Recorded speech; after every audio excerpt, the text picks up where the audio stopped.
Well, I think there's lots of things people can do to end youth homelessness. But one really important thing you might be able to do, if you really put your mind to it, is find a homeless youth a job. Go to your local homeless youth service provider or someone who's a shelter and say, I can get a person a job, and link them up, find a connection and really help. Give a bit of love. Well, I think there's 2 or 3 things to do. One is we need to challenge the kind of stereotypes and labels by which people define youth homelessness. So we must stop talking about homeless young people and start thinking about young people who are experiencing homelessness, and make sure that we're thinking about how do we invest in the young people, not the label and the stereotype. And I think the second thing we can do, anyone can do, is think about what's the talent or the resource or the skill that I've got to contribute and offer in my community, so we can make a more positive investment in young people who are experiencing homelessness. And that means, finding what are the organisations that are working in the local community and thinking about what can I offer to make that more positive investment. Yep. Youth homelessness affects us all, not just young people who are homeless, but it affects the community generally. So we need to be on the lookout to help young people, to encourage them to continue in school, to look at ways in which we can help anybody at risk of youth homelessness, because we don't want people living on the streets, we don't want people living on couches in other people's places. We want them to get the best chance that they have in life. Get to know your local homelessness services.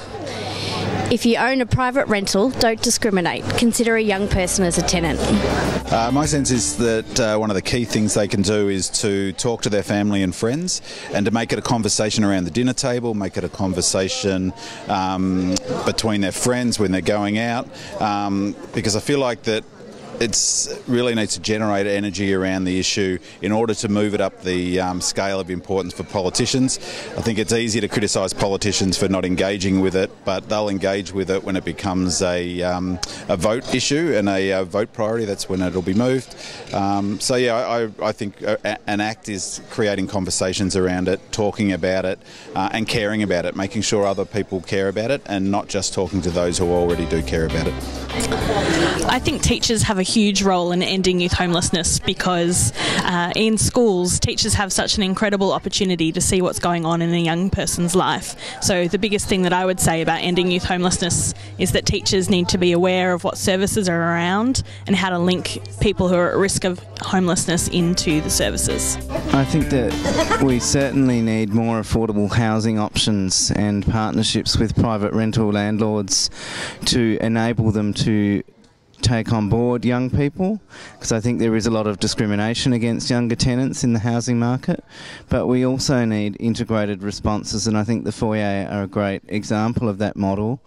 But I'm very concerned about particular budget measures which appear to discriminate against people on the basis of their age and provide for differential access to the vital social safety net. So I'm really hoping that the Parliament votes down the measure to provide for exclusion periods for young people aged under 30 from youth allowance non-student and New Start. I think that measure is an incredibly cruel piece of social policy, and I think we need to back the ability of our young people instead of bringing them down and stigmatising them because jobs aren't available in their area. I think that if you're a young person looking to end youth homelessness, one thing you can do is be familiar with the services that are available to young people in your local community, and check in with your friends and see how they're going. And if you think that they might need to access a service or might like to talk to someone, then help them find that service and go along with them and help them find support. If you have a rental property, then perhaps you could consider renting that out to a young person. If you have a small business, think about providing a job to a young person who might not get one. So a young person who's dealing with some stuff in their lives who needs a bit of support, and perhaps help out with that.